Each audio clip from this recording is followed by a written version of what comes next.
Welcome to Category Visionaries, the show dedicated to exploring exciting visions for the future from the founders who are on the front lines building it. In each episode, we'll speak with a visionary founder who's building a new category or reimagining an existing one. We'll learn about the problem they solve, how their technology works, and unpack their vision for the future. I'm your host, Brett Stapper, CEO of Frontlines Media. Now let's dive right into today's episode.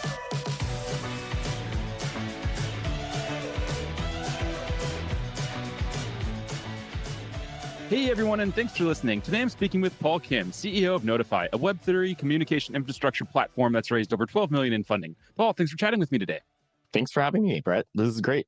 Yeah, no problem. So before we get talking about what you're building, let's start with a quick summary of who you are and a bit more about your background.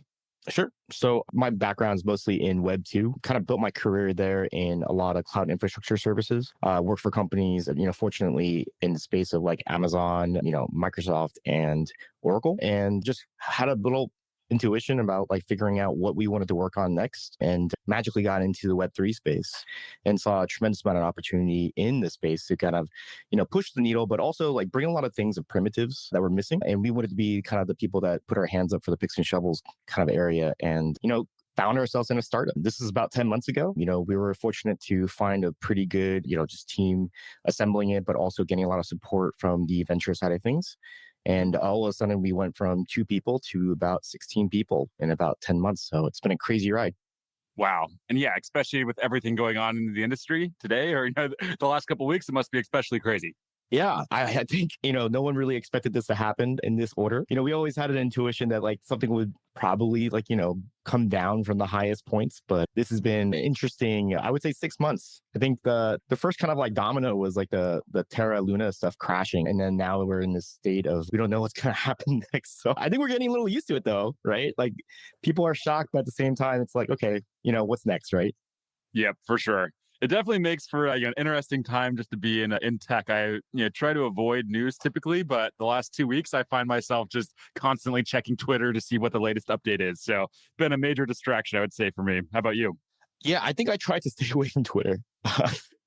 It's been one of my things that when coming into the space, especially, and one of the reasons why we're in here in the first place is that we wanted to like get away from Twitter being like the de facto communication infrastructure, right? For a lot of Web3 folks. And so like, personally for me, maybe I'm just too old to use Twitter, but I can continuously scroll and stay up to date and just focus on these like current events as much as possible. So the funny thing is like a lot of my news now comes from like my friends in the space that happens to just DM me. So I wake up to like a lot of DMs on Telegram that says like, oh, this happened, but it's never really going to Twitter and scrolling that content itself. So you have like a little personalized newsletter that gets delivered directly to your Telegram then. No, I think in general, people in the space are pretty like gossipy, right? So, yeah. So I think it's kind of like a par for the course where people just like message you and like give you these like crazy insights or this something that just broke on CoinDesk or something. So it's been interesting to see how the community has like formed in this like second layer to abstract news, but also like real news, right? Because like some people like message you like the content that no one really wants to share, right? So. Yeah, it's been interesting to see the community kind of being evolved around all this kind of crazy news. Yeah, for sure. Nice. Well, let's switch gears a bit here and talk about, just a few questions to better understand what makes you tick as a founder and as a leader. So is there a CEO or a team that you're really studying the most right now? And if so, what are you studying them for? And what are you learning from them? That's a pretty interesting question because I think I've been lucky to kind of work with a lot of, great leaders, like worked for Andy Jassy and worked for Clay Majoric. He's the guy that basically built out OCI. I think fortunately, we just had a good exposure to a lot of these leaders and their working styles, but also their ability to kind of take from something from 0 to 1 to 1 to 1,000, right? So those are those leaders that I kind of look to and kind of figure out how to replicate culture, but also like look at from a business perspective of growing the pie in a sense, right? So that's what I've been kind of looking into most of these times, just like reflecting on my experiences working with these, great industry leaders. But, there's other teams that you kind of keep focused on. I think the team at like Alchemy have done a great thing. I think folks in Consensus have done, tremendous amount of work as well. So I think in general, it's an amalgam of different leaders and different working styles that I think you can build and take great things from and manifest your own style. Totally. Yeah, I think it'd be a major error just to pick one person, say I'm going to copy everything they do, and then that becomes your go-to-market plan. So Yeah. that makes I mean, sense. it's hard, right? Like you can't just pick one person, like say like, I don't know, a lot of my founder friends like, like worship Elon, right? And it's like, look, different businesses, different styles, different cultures, different teams, right? And also like the amount of money that, maybe your team has raised and what they have in the bank is quite different, right? So everything's very unique. And it's just never like, one person to always idolize on. It's about, taking these things and trying to figure out how it relates to your company, your project, your team itself, right? Something another guest said the other day that I liked a lot is they call it their like personal board of directors or imaginary board of directors. So they chose, like the 8 people they admire the most in the world, put them on their imaginary board of directors, and then you kind of pull insights and knowledge from them together in their mind to try to like make informed decisions based on what they would say and do, which I thought was a pretty fun and interesting approach. Oh, that's pretty accurate. I do that all the time. I always do like, oh, what would Jassy do? Or what would Bezos do or something, right? It's like those questions like you always kind of do. I do it myself to like that my imaginary board or whatever you want to call it. But I know that for a fact, like my team also does it on my behalf as well, right? So they always like think about like, okay, what would Paul say? Right, in this sense. So I think that kind of reflection point happens all around. And it's actually kind of cool to see that being like replicated. And also like in a weird way, it is kind of, it feels weird for me to have my team also echo that perspective. But, it is pretty accurate in terms of like them trying to like figure out what I would ask for or what I would do next is like something that saves a lot of time and efficiency, right? It's like those bracelets people used to wear, right? Like, what would Jesus do?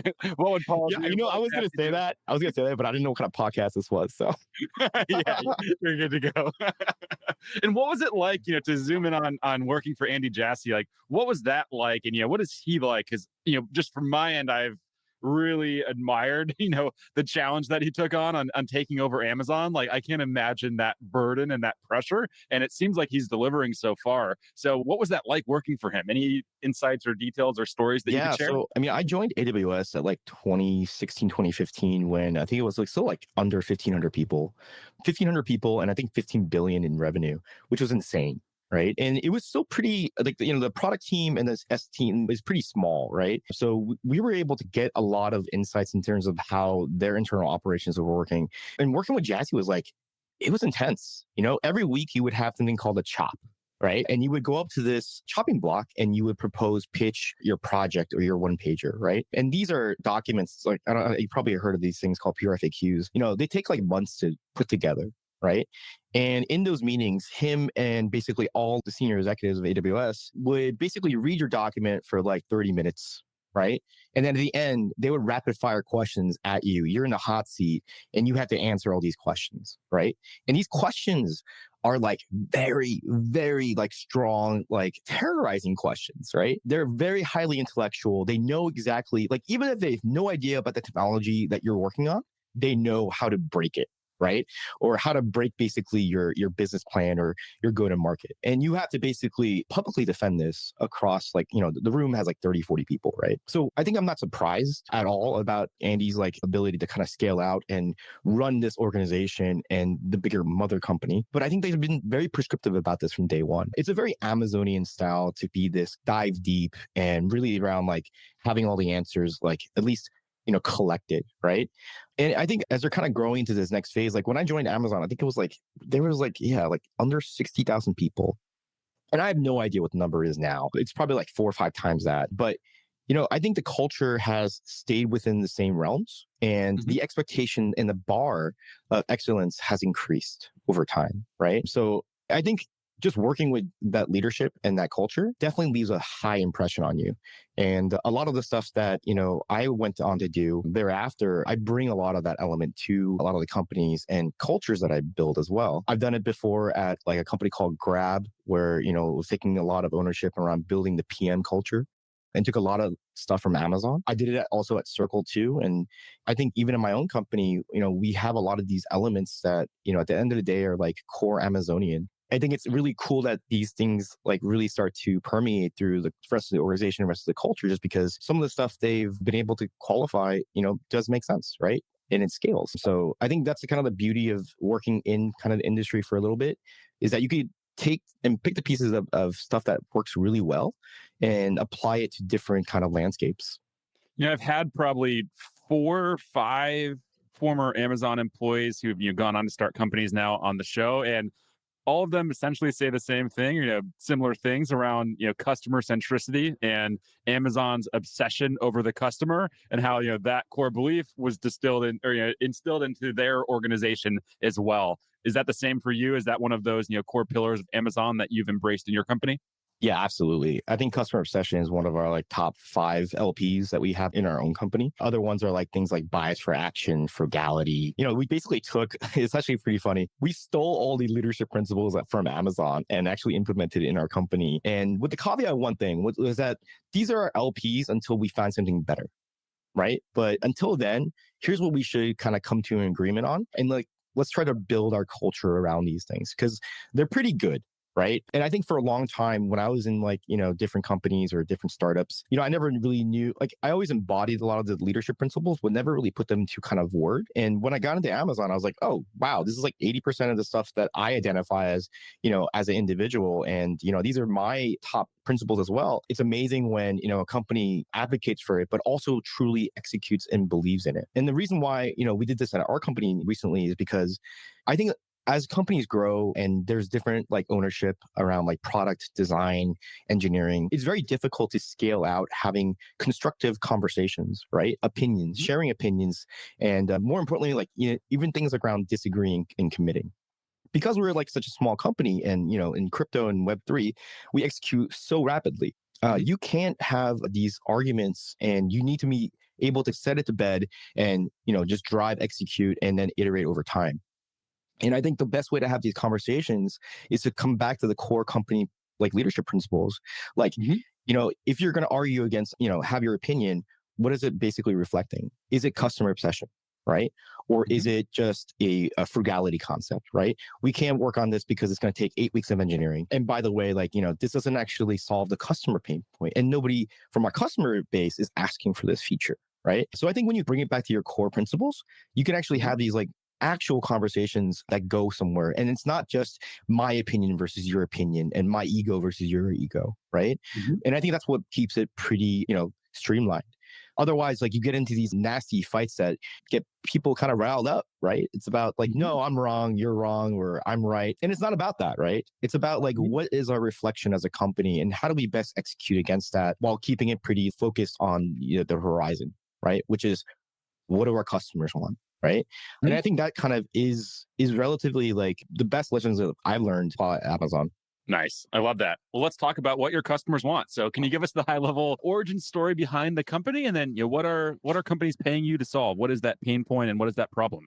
Yeah. So, we started this journey because when I was onboarding into crypto, I saw that there was a couple things that were very similar to the Web2 cloud stack of things, right? So essentially like, basic infrastructure was there, blockchain was there, data storage, network, all these like primitives or core services were already there. And then, what was missing was, this customer experience layer. Right. You can kind of see it for a lot of the Web3 side of things, which is like, everything is dark mode. Everything is kind of tailored to like degens. And there's some basic things that just don't happen to be there, which is one was like notifications and alerts. We thought that was kind of interesting because it seemed like a lot of the builders who came into Web3 are familiar with this as a foundation, but just didn't have the time, reason, or rationale to do it. So it made the user journey and user adoption and kind of like the whole like experience a little broken. Right. So the best equation, like the best kind of reference I have is like, if you look at your wallet and you think of that as your kind of like your bank account, why don't you get transaction alerts when things go in and out? Right. Those are the basic things that, you would expect a bank would be able to send you when transactions happen or reports happen, but it was missing. Right. So we took that idea and we basically had a theory that if we assume that the next 100 million to a billion users are going to come into Web3 in the next, 3 to 5 years or 10 years, right? What is the user experience that we want to optimize for, right? And we saw that Twitter and Discord is the gateway for onboarding today. We don't think it's going to scale out to the rest of the general population. But what does the general population require and want?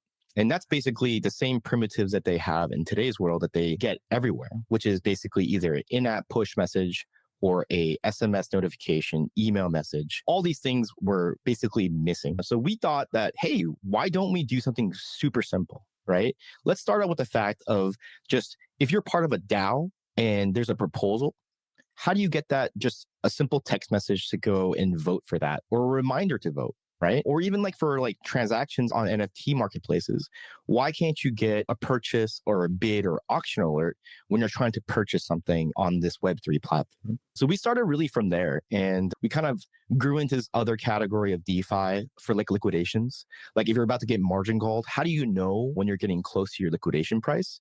And how can you get notified to basically take an action for that? So, we had this thesis that people would want convenience, maybe today or maybe tomorrow, and ultimately would want an experience that would be optimized for where they are today and not have to adopt another platform, right? Like bring me the messages to where I am today. Don't make me go create like a Discord account or a server or even, join crypto Twitter. So we tested that thesis and we actually launched with a couple different, partners on Solana. And we found that there was an overwhelming majority of interest in people getting notifications, just to their email, right? Today, we do about like 60% of our messages are through email. The other like 25% is SMS. And the other one that's growing is Telegram. So when you see this from a macro perspective, I think folks are, totally interested in getting these like communication, rails set up. Right. And I think they want it because they want to stay involved with Web3, but they don't want to be in front of their computer on their browser 24/7. So we had that idea back in like February. We did our first integration in April. And to date, we have about 25 plus integrations across 3 layer ones. So we see a lot of demand for that specific technology, specific, tools for builders, because I think what everyone's starting to focus on now is how do we make the user journey and user experience better, right? How do we basically engage our customers? How do we, re-engage them? And how do we make sure that we're part of this community outside of just a Twitter space or a Discord server? That makes a lot of sense. And can you talk me through what it looks like just in terms of the go-to-market motion? Are you targeting developers and then they're bringing it into the enterprise, or what does that look like for you? Yeah, so it's been kind of a little bit of both experimentation. So we've been going to a lot of hacker houses, working with developers on the ground, trying to understand what their pain points are and providing our technology basically, for free to see, what they can build on top of it, right? So talking to a lot of developers, getting their feedback is quite important. And they bring it back to a lot of the projects they're working on or projects they're consulting on. And for us, we wanted to do this very much early to, make sure our platform and our, product definition was strong, right? We started building pretty early with a lot of scrappy iterations. And as we got more feedback, we added more to our product platform. And now I guess we're collected enough to now have these conversations with bigger projects or bigger enterprises in the Web3 space. We see ourselves as kind of like one of the platforms that, provide a very much enterprise grade kind of solution for projects that want to, provide these services at scale and with, the service reliability as well as like SLAs that we want to adhere to. And I think that's a little bit different from kind of the Web3 experience today.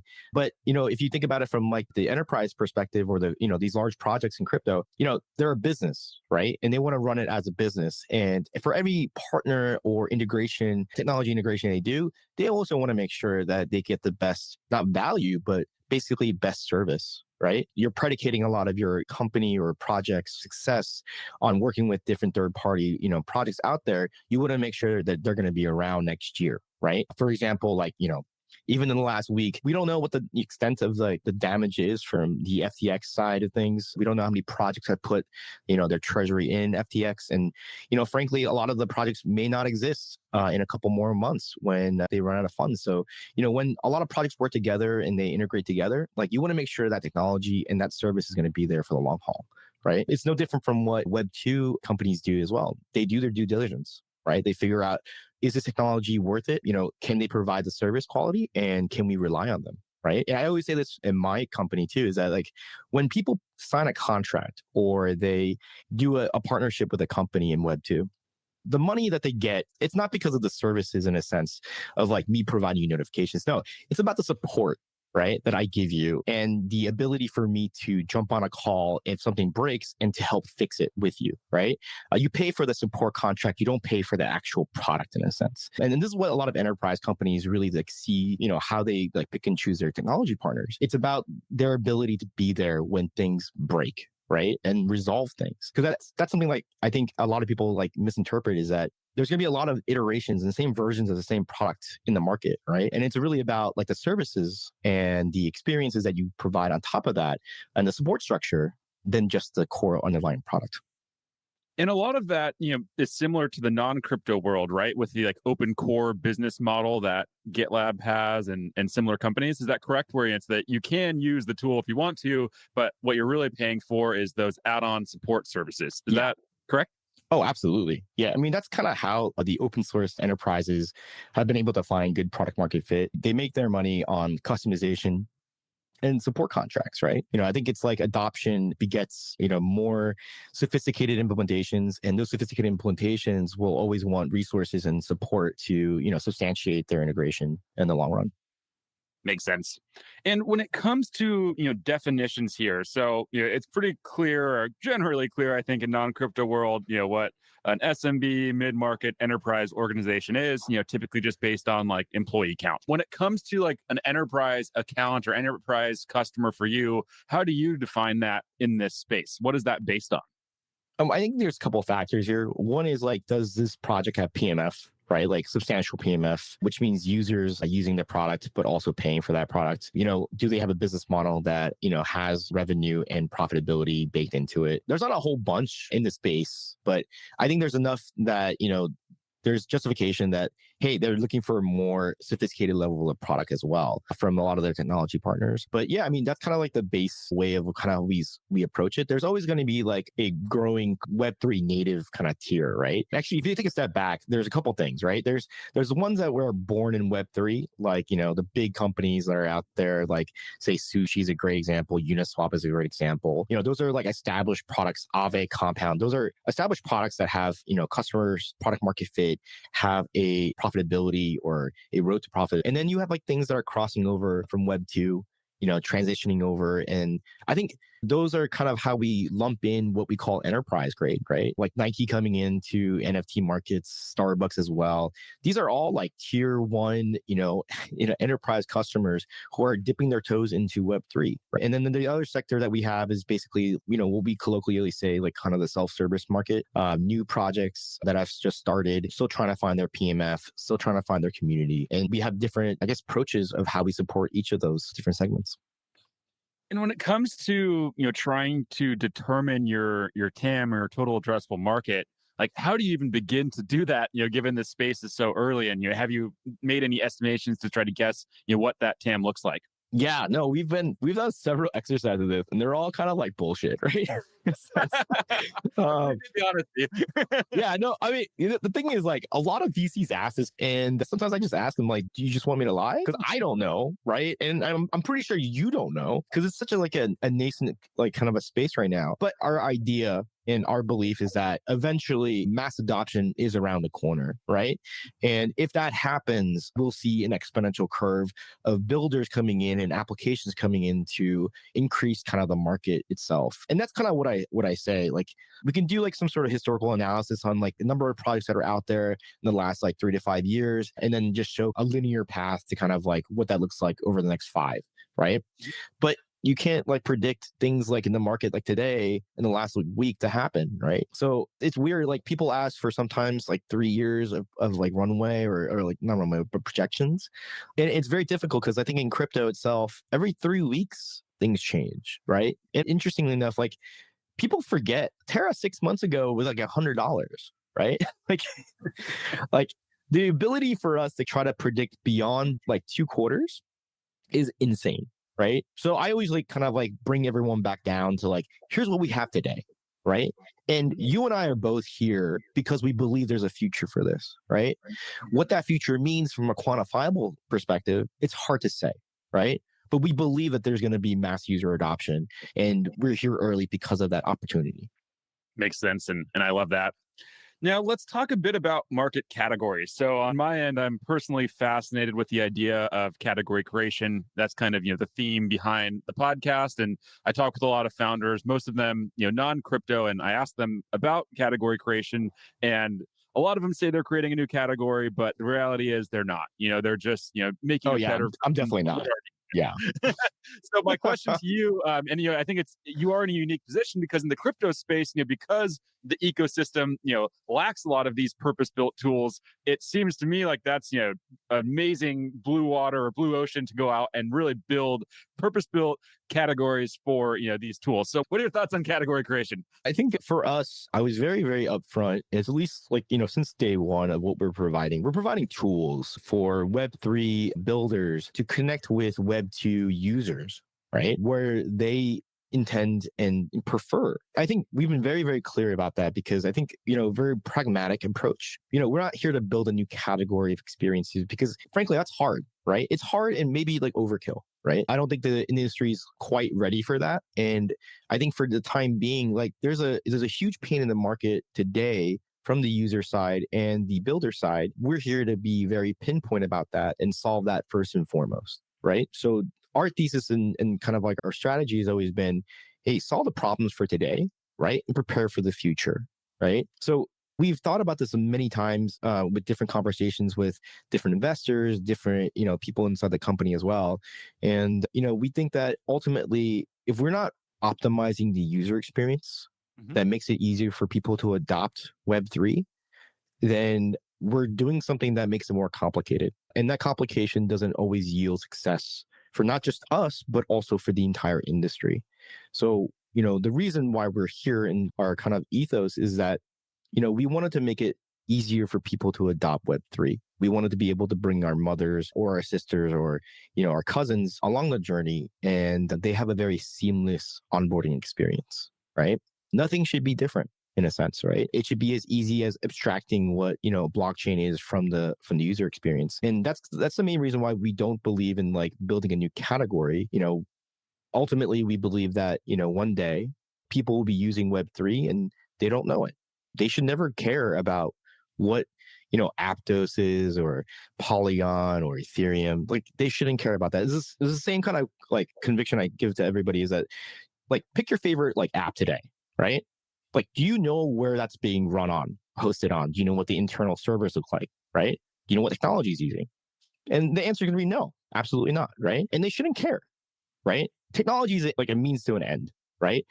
If done elegantly and well, like no one should know, right? And that's kind of like the same like perspective that we have coming into this space is that if we're able to do our jobs well, we're able to provide the best Web2 user experience, right, for these Web3 projects, and nobody knows that we're the ones powering that.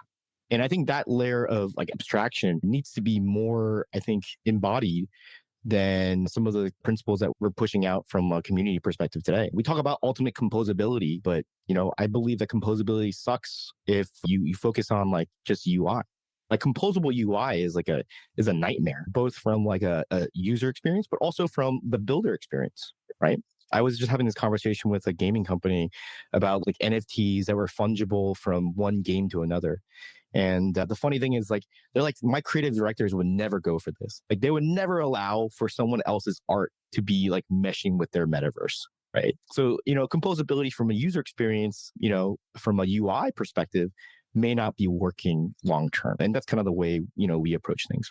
Yeah, and I think that's one thing that I see the crypto community, get wrong when it comes to trying to get mainstream adoption is they talk about crypto, which, like you said, like the mainstream consumer, like my mom doesn't give a shit about crypto or the technology behind it. But if you say, hey, this is, a better way or a faster way to send money to, my sister who's in college, like that makes sense. In the same way that, I love Venmo and I like using Venmo whenever I can instead of a bank transfer because it's faster, it's easier. I don't know how Venmo does it. I don't care how they do it. All I know is it's better than ACH. Yes. It's supposed to be magical, right? And once it's magical, I think that's when you get user adoption, right? And this is the same kind of like, if you look at Apple Pay, right?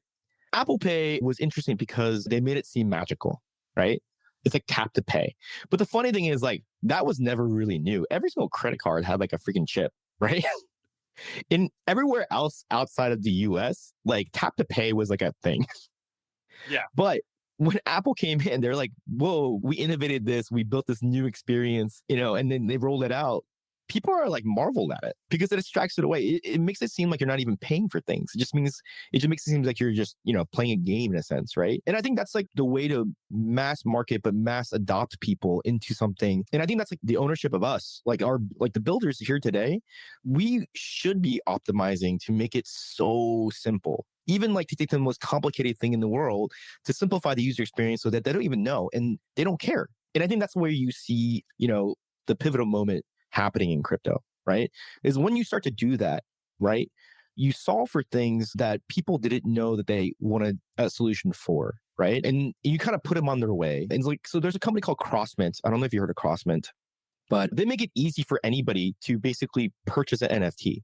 You don't have to get a wallet. You don't have to get like a MetaMask or Phantom. You don't have to on-chain transfer yourself money to go purchase this thing. You just basically take your bank account or credit card, you buy the NFT that you want, and it's there. That it's so simple. And they're killing it right now because they realize that their user, category or segment are Web2 users, right? It isn't the Web3 degens. And the interesting thing is like, that's a way higher addressable market than the current users today in Web3. And this is something I say all the time is that I'm not here to build better tools for degens. That's a small addressable market, and that market is going to get smaller and smaller as more users come in. We're here to go build the tools to unlock the next billion users, right? That's the only way this is going to work. So I think it's always an interesting, argument between the existing customers that are like here today and the customers that you hypothesize are going to come in the next future.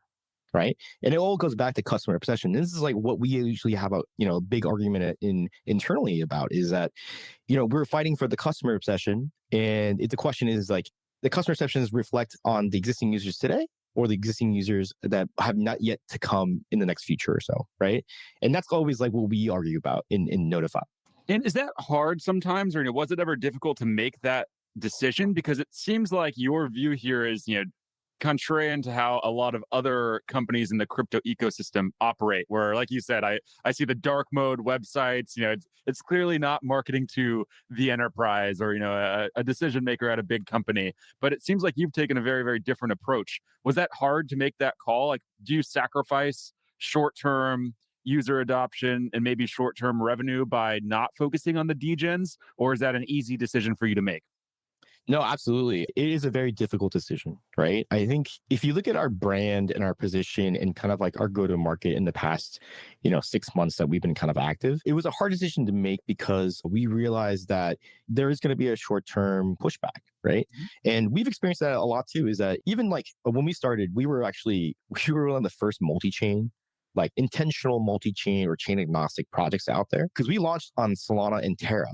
Right. And I think that was like not super well received in the communities because back in February, everyone was more like, hey, you need to pick one. You can't pick them all. Right. But, we were very always intentional in saying, listen, we want to be chain agnostic because notifications and messaging should be chain agnostic. Right. We should be going to where your users are. And secondly, like we also like advocated pretty heavily on like Web2 communication. We were the ones saying, people want text messages or emails. They don't want an on-chain message to a wallet that they will never be able to see, right? They don't want another NFT message, right? So we took a very different approach at it. We took a very pragmatic approach, right? And this is basically from our experience from, building Web2 companies and in working in these like enterprise companies as well, is that, I think what we had a thought on is that when Web2 starts to transition heavily into Web3, all the tools and all the companies who are familiar with these things will be asking for the same stuff, right? And it is going to be something that is dark mode or degen tool specific, right? Because they're not them.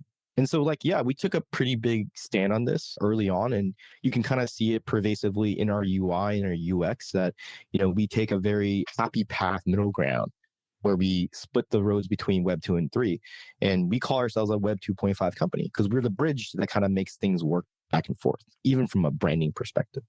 So it was very tough. But I think a lot of people now, especially in the last couple of weeks and the last couple of months, have understood why and the pragmatic reasons of why we chose this angle, because now it's no longer taboo to be multi-chain, which is really interesting. And it's almost like I think people fed into their own ethos, these maximalist concepts. And now, post Terra collapse, people are like, okay, maybe maybe we shouldn't put all our eggs in one basket, right? Because I think now people are starting to realize like, oh, we're actually here to build a business, right? This isn't just like a project to have fun with, but like a lot of the builders here who raise insane amounts of capital, right? Now the pressure is on to be like, great, this is like an investment. This is a business investment, right? Let's go operate and make it into like an actual corporation. And I think that's where a lot of this stuff is being kind of like refreshed on. And a lot of folks have looked at us and like are pretty much saying like, hey, great, like you guys have led the charge here. And now it's like conventionally okay to also be on the same page. So it's been kind of a journey, but we were glad that, we made this decision very, very early on. Yeah, and it sounds like a smart position to take. And even in the pre-interview, I was a bit caught off guard when you said, "Oh no, it's B2B enterprise." I don't speak with any companies in the crypto space that even think at that level of B2B enterprise. They'll just say, "Oh yeah, it's for developers, and we're empowering developers," but they don't think about kind of the business model or like the business case on top of that, and what happens after you get developers to use the tool. So it's a really refreshing and I think a really smart approach that you're taking here. Yeah, I mean, like it's pretty funny because it's like, developers are great, but then what's the use of developers if no one's really like, paying for your thing or like you have PMF, right? And that's the kind of like the thing I always challenge a lot of founders is that, during this time, this part, like this macro, like, do we really have PMF? Especially when things get tough. And I think that's the angle that we kind of look into is that, having developers is great, but if they're not building things that scale or bring more users on or have a business, then what are you really building other than open source software, right? That maybe people use but don't want to ever pay for. Makes sense. And what's the business model behind Notifi? How do you actually make money and build this into a business? Yeah, so we call ourselves kind of the Twilio Web3. We follow the same principles as well. I think eventually, like all businesses, Web3 businesses want to be able to message, engage, re-engage their customer audience, and they want to reach the users where they are, right? It's almost the same kind of thing. Like if you're an NFT project, are you going to really put your entire business dependency on just Twitter and Discord? Right? You want better ways to reach your target audience, to re-engage your community, to have these communication lines and build relationships. So that's what we really provide tools for, is to help build and bridge those relationships together. So we charge based off of message volume. All the tools that we provide, we do it through like a SaaS billing perspective. And is that billed in crypto or is that billed in just normal payments? We do both, actually. I think that's kind of the cool part too, is being Web3 native. Like the Web3 side of us is that we actually take tokens as payments. And that's kind of like difficult to do. Like people ask me all the time, like, what's stopping Web2 companies to, like rebuilding what you did in Web3? And, it's actually quite regulated and concerning for like Fortune 500 companies or public companies to bridge into this gap. Right. Actually, you see the opposite kind of momentum was that, a lot of these communication platforms and tools are actually banning crypto, companies from using their tools. Like MailChimp a couple of months ago basically kicked out every single crypto user. And they said, we don't want you to leverage our tools to communicate these like, potentially scam or false advertising things. So a lot of, yeah, no, a lot of Web2 companies don't want to associate themselves with crypto. It's kind of, why would you jeopardize your core business, right? To support a small fraction of opportunity, right? The risk is too high for that. Yep, makes a lot of sense. And last question here, since I know we're up on time. If you zoom out into the future, what's the 3-year vision for the company? Yeah, that's typically what I ask. I know in this Web3 world, it's different. So feel free to narrow that down to the 3-week vision or the 3-month vision. Well, the good thing is that we just raised a round. So we're definitely here for 3 years plus. So, no, I mean, I think generally like where we see the 3-year kind of like maturity standpoint for messaging is that like, we do see that like a lot of the Web 2 foundations that you're familiar with will be there in Web 3, right? We hope that like the concept of decentralized applications like dApps, right? Like I hate this terminology because I think, it's still an application layer, right? Run off of decentralized infrastructure, right? But usually when people call it dApps, like you get away with like not having a great UI or user experience, right? Yeah. It's like almost like we give you the crappiest experience because it's a dApp and we can stick with it. So I think in the next 3 years for us and for the industry, like we're going to go back to application experiences that, like tremendously push the bar of quality. There's no reason why you can't have like, I don't know, like the best user experience for a decentralized app, right? That's akin to a Web2 experience. I think a lot of that stuff will come in, and messaging and notifications and all these like communication rails will be basically foundational again, right? Like we're going to go back and say, hey, we forgot this stuff when we crossed over to Web3. Let's go bring it back so we can bring the users alongside with us. So our journey is to make sure that it happens. Our ambition is to make sure that, these builders have access to all the things they used to have in Web2, right? And they can match and basically create at parity an experience that rivals Web2, if not better. So everything that we're working on today is to make sure that really like becomes, front and center. One of the big things that we're also doing is expanding across different L1s. To date, we have about like 7 L1s that we support today. We hope to double or triple that by next year. There's a lot of like interest in different layer 2s coming out as well. So all these, like, I guess the momentum is that, I think everyone is expanding. Everyone's, seeing it as multi-chain or chain agnostic. So we want to be first and foremost a pillar that anyone can leverage regardless of any kind of a layer 1 dependency. Again, your users shouldn't care and they should only care. And notifications should be basically a prime category that shouldn't be predicated by an L1. So that's kind of like a long 3-year version. Nice. I love that. And I can see why investors and your team are probably very excited about that vision. Unfortunately, we are up on time, or we're over time, so we're going to have to wrap here. But before we end, if people want to follow along with your journey as you build, where's the best place for them to go? I guess it's our Twitter. Our Twitter is Notifi at Notifi Network. And my personal Twitter is Paul Kim. Amazing. Well, thanks so much for taking the time to chat, share your insights, and share this vision. This is super exciting, and look forward to watching here as you execute on it. Thanks, Brett. Thanks for having me. No problem. Take care.